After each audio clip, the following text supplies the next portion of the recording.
নমস্কার, আমি সৌমেন সরকার আর আপনারা দেখছেন ক্যাম্পাস প্লাস চ্যানেলের আরেকটি প্রতিবেদন। আজকের প্রতিবেদনটিও সাক্ষাৎকার ভিত্তিক এবং আইন সংক্রান্ত।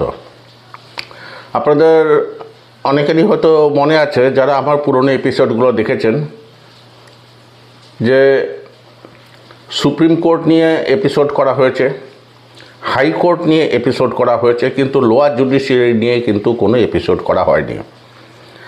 কাজে মনে মনে একটা ইচ্ছা ছিল যে একটা এপিসোড করতে হবে, এবং এখানে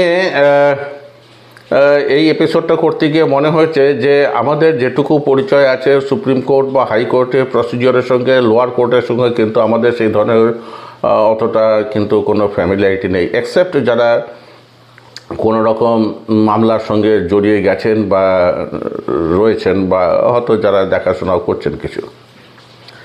তো একজন প্রখ্যাত সিনিয়র অ্যাডভোকেটকে পেয়ে গেলাম, কমল কুমার দত্ত।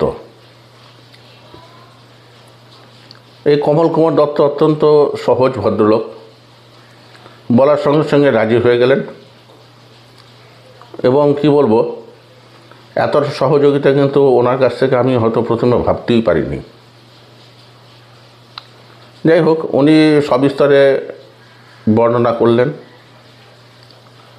যে কোন কোর্টের কি ক্ষমতা, লোয়ার কোর্টের কাকে বলে, সেশন কোর্ট কাকে বলে, কোন কোর্টের সঙ্গে হাইকোর্ট বা সুপ্রিম কোর্ট বা ট্রাইব্যুনালে কীরকম কী সম্পর্ক।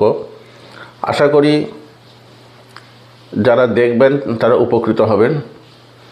আর একটা উপকার উনি করেছেন, সেটা হচ্ছে যে ধরুন হাইকোর্ট বা সুপ্রিম কোর্টের ক্ষেত্রে তো আমরা দেখেছি কজ লিস্ট বা জুডিস সিস্টেমের মাধ্যমে যে জাজমেন্ট পাওয়া, ই কোর্টের মাধ্যমে যে ডিস্ট্রিক্ট কোর্টগুলো বা লোয়ার কোর্টগুলোর জাজমেন্টও যে পাওয়া যায়, সেটা উনি বললেন এবং দেখিয়েও দিয়েছেন যে কিভাবে কি করতে হবে। ডেসক্রিপশন বক্সে সেটা আপনারা দেখতে পাবেন। তাছাড়া ওনার কাছে একটা প্রতিশ্রুতি পাওয়া গেছে, এর পরবর্তী যে দুটো এপিসোড হবে আইন সংক্রান্ত, তাতে থাকবে 498A এবং ডিফেমেশন স্যুট, লাইবেল স্যুট। তো আশা করা যায় অচিরেই সেই এপিসোডগুলো আমরা দেখাতে পারবো। ফর দ্য টাইম বিং আসুন আজকের এপিসোডটা দেখুন এবং কেমন লাগলো সেটাও বলবেন, এবং আপনাদের মতামত দিয়ে বাধিত করবেন, এবং যদি পছন্দ হয় তাহলে এপিসোডটাকে কিন্তু সাপোর্ট করবেন by sharing, by commenting, by subscribing. নমস্কার। আজকে আমরা পেয়েছি বিশিষ্ট আইনজীবী শ্রী কমল কুমার দত্তকে। আজকে আমরা যে জিনিসটা আলোচনা করব সেটা হচ্ছে, আমরা হাইকোর্ট বা সুপ্রিম কোর্টের ব্যাপারে অনেক কিছু জানি বলবো না, মানে অন্তত খবরের কাগজ বা মিডিয়াতে মাধ্যমে আমাদের বেশ কিছু অ্যাওয়ারনেস আছে, কিন্তু নিম্ন যে বুনিয়াদী যে আদালত আছে সে ব্যাপারে কিন্তু আমাদের জ্ঞান খুব কম, যে কোথায় কোন কেস কখন স্টার্ট হয় এবং তার কি পদ্ধতি, এই যে স্ট্রাকচারাল থেকে শুরু করে যে কোর্ট প্রসিডিওর, এই ব্যাপারে একটু ওনার কাছ থেকে জেনে নেব। পরিচয় করে দিই, Kamal Kumar Dutta, senior advocate, Bardhaman court. Sir, good afternoon. Good afternoon sir, আপনাকে তো মোটামুটি বললামই যে এই যে সাক্ষাৎকারের যে উদ্দেশ্যটা কি, আপনি যদি একটু ইন নাটসেল যদি আগে একটু বর্ণনা করেন যে এই যে লোয়ার জুডিশিয়ারি এর স্ট্রাকচারটা কীরকম, যেমন হাইকোর্ট, অ্যাবাভ বা ট্রাইব্যুনাল, এগুলো আমরা জানি। What about lower court? Lower court দেখুন, এখানে জুডিশিয়ারি সিস্টেমে কতগুলো ভাগ আছে। ভাগটা হচ্ছে, ধরুন ফার্স্টলি এখানে লোয়ার ডিভিশন মুনসেফ আদালত বলে আমাদের, সেগুলো এখন একটু নাম চেঞ্জ হয়েছে, সিভিল জাজ জুনিয়র ডিভিশন আর সিভিল জাজ সিনিয়র ডিভিশন। তো সিভিল জাজ জুনিয়র ডিভিশন হচ্ছে জুরিসডিকশনাল মামলা হয়, ধরুন এই যেমন বর্ধমান সাব ডিভিশন, এর দেয়ানি যে মামলাগুলো হবে সেখানে থানা ওয়াইজ পিএস ভাগ করে করে করা আছে। যেমন ধরুন বর্ধমান প্রপার, সেটা আমাদের সেকেন্ড জুনিয়র সাব ডিভিশন যে কোর্ট আছে সিভিল জজ, সেখানে হবে। ঠিক এইভাবে আমাদের এখানে বিভিন্ন জুডিশিয়ারি রয়েছে। ধরুন মুন্সিপ আদালত, এখানে চারটি মুন্সিপ আদালত রয়েছে। তারপর বিভিন্ন তার ওপরের যে স্টেপ সিভিলের, সেগুলি সিভিল জাজ রয়েছেন। এবার সিভিল জাজ 1 নম্বর, 2 নম্বর, 3 নম্বর ঘর এইভাবে ভাগ করে দেওয়া আছে। আবার ক্রিমিনাল ডিভিশনেও ঠিক তেমনি ম্যাজিস্ট্রেট কোর্ট আলাদা। এবার তার ওপরে ধরুন স্যার, এই বিচারক আর ম্যাজিস্ট্রেট মানে এই টার্মগুলো অনেকের কাছে একটু গুলিয়ে যায়। না, ম্যাজিস্ট্রেট মানে এখানে পাওয়ারের ব্যাপার আছে। ধরুন যেগুলো আমাদের খুব হিনিয়াস ক্রাইম, যেগুলো আমাদের বলা হয় সেশনস ট্রাইব্যুনাল অফিস, অর্থাৎ সেশনস কোর্ট, যেটা ডিস্ট্রিক্ট জাজেস কোর্ট।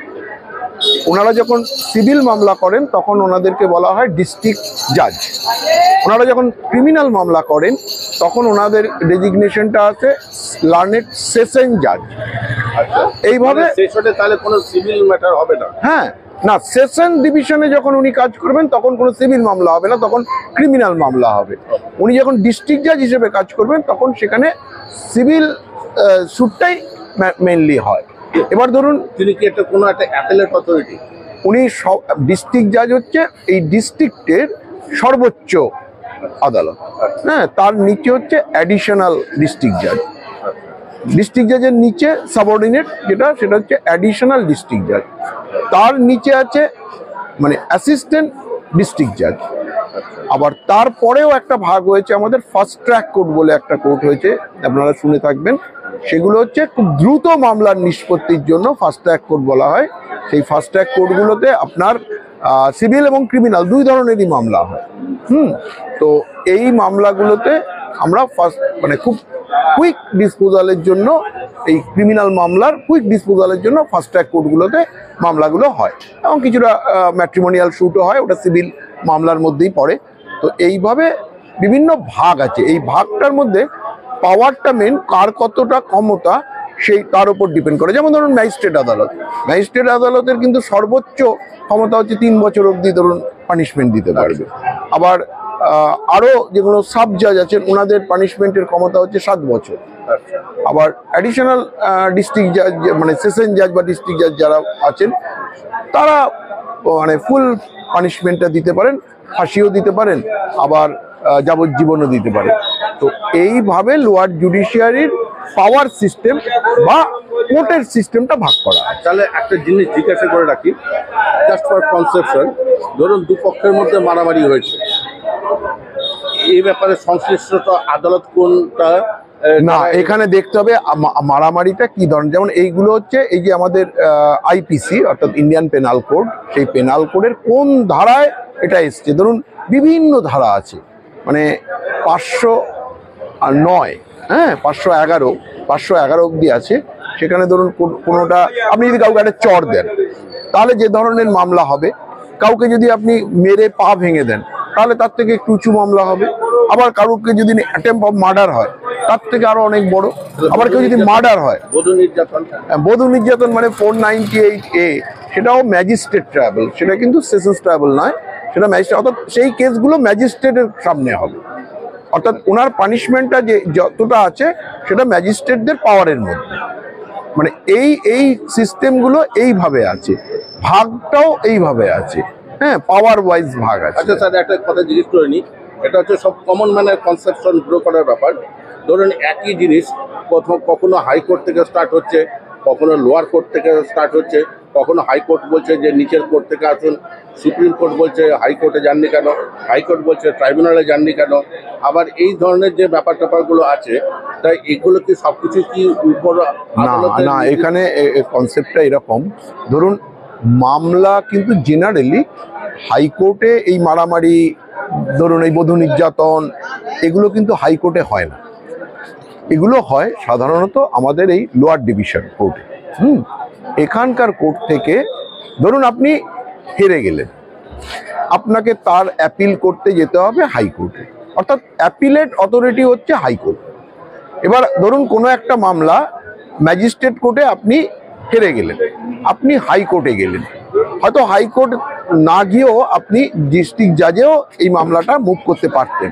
হ্যাঁ, সেখানে হাইকোর্টে গেলেন, হাইকোর্ট হয়তো জিজ্ঞেস করলো আপনাকে যে আপনি কি ব্যাপার, আপনি হাইকোর্ট চলে এসেছেন কেন, আপনি ডিস্ট্রিক্ট জাজেও তো মুভ করতে পারতেন, কেন করেননি? এই যে আপনি যে কথাটা বললেন এইটা হতে পারে, কিন্তু আবার অনেক সমস্যা আছে। অ্যাডমিট করা হবে দেখুন না, সেটা জাজের ব্যক্তিগত ইচ্ছা না, কিছুটা ম্যাটার আছে।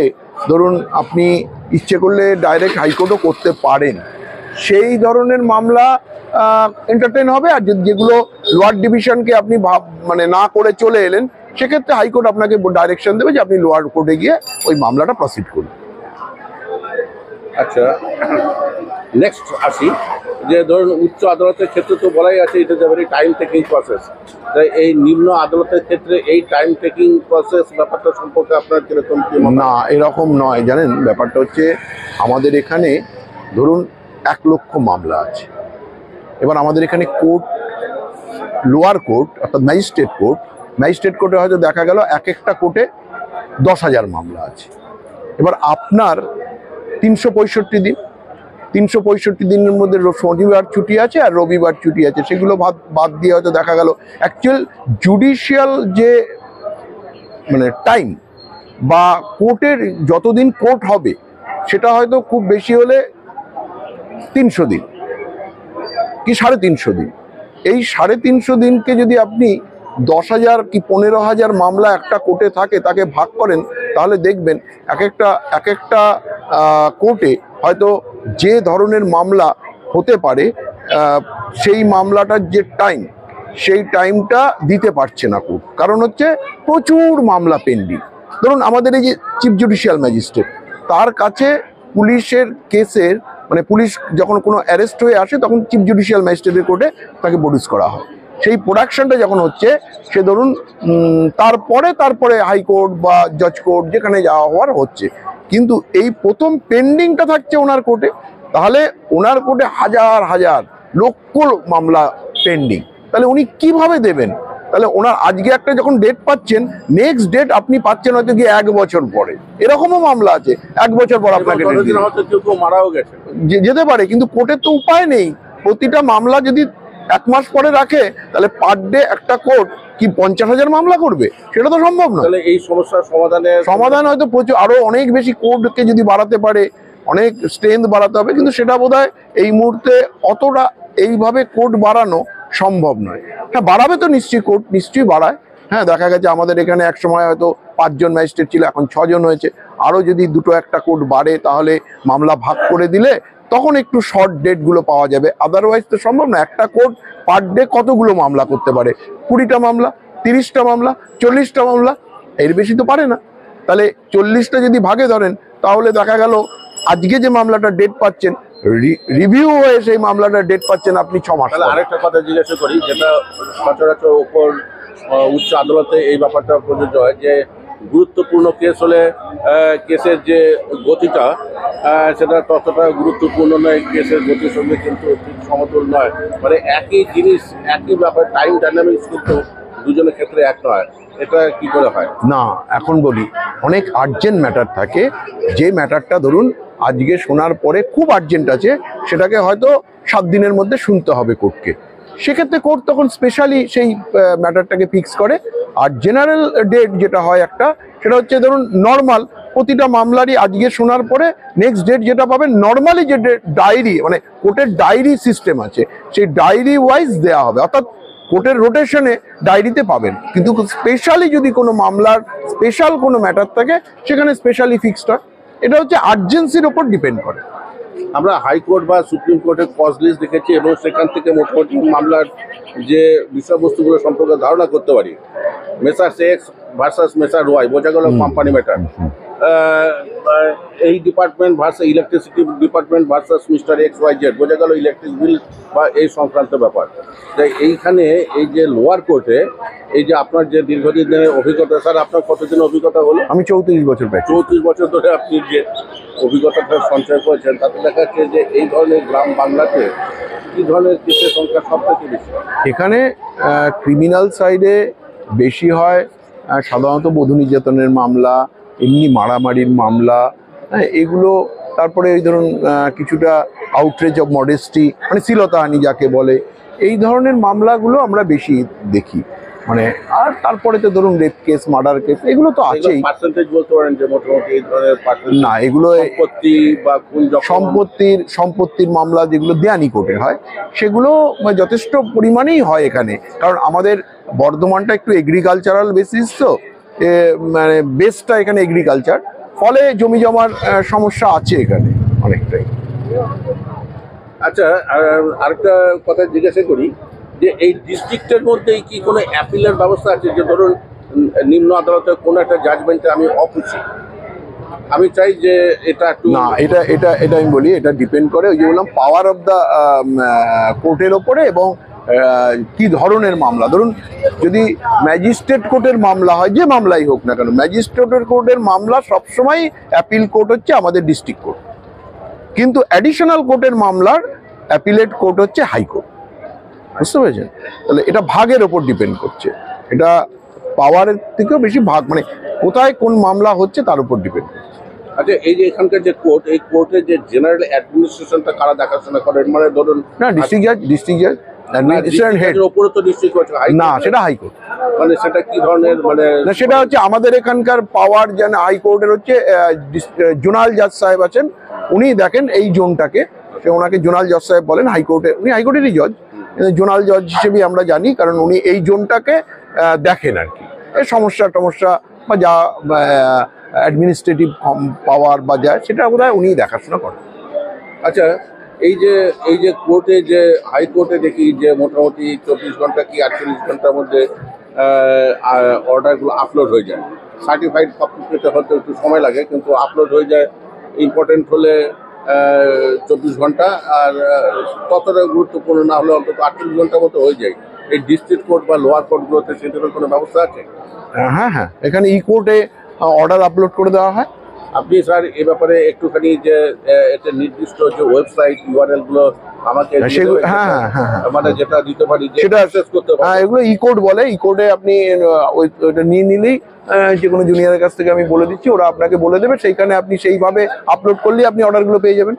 আচ্ছা, আর কজ লিস্ট গুলো কি করে দেখা যায়? কজ লিস্ট তো আপনাকে দেখতে দেবে না, ওটা ল ক্লার্ক। আমি কি করে জানবো যে না, আপনার লয়ারকে বলতে হবে, কিন্তু ল ক্লার্ককে বললে ওরা দেখে দেবে। অনেক ক্ষেত্রে লয়ারের সঙ্গে আপনার মতো সবাই নয়, কিছু ক্ষেত্রে আছে যে, মানে আমি সেটা বলতে চাই না, অখুশি হওয়ার অনেক জায়গা আছে, যে কারণে হয়তো রিসেন্টলি একটা অর্ডার আসছে যে অ্যাডভোকেটদেরকেও কেন কনজিউমার অ্যাক্টের আন্ডারে নিয়ে আসা হবে না। এবার বলি, দেখুন কতগুলো, নালে তো যে কেউ এসে কজ লিস্ট, যদি একটা কজ লিস্ট যদি মিসিং হয়, কেন ওপরে যেমন না, সেই সিস্টেমটা তো এখানে নেই।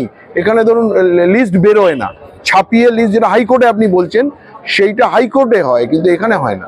হাইকোর্টে তো 1 বছর আগেও কবে কি না, সেটা তো ওরা লিস্ট বার করে, তো আমাদের তো এখান থেকে সেই সিস্টেমটা নেই। সেটা তৈরি করে। হ্যাঁ, সেটা ওই যে বললাম, আপনার যদি কোনো ইনফরমেশন থাকে, আপনি কোর্টে কিছুটা পাবেন। নাম ধরে সার্চ করলে আপনি হয়তো সেই নাম ধরে সার্চ করে আপনি তার কোনো মামলা আছে কিনা, কি মামলা আছে, সেটা কোর্ট সার্চ করলে পেয়ে যাবেন। আচ্ছা, এই কোর্ট সার্চ করলে পাওয়া যায়।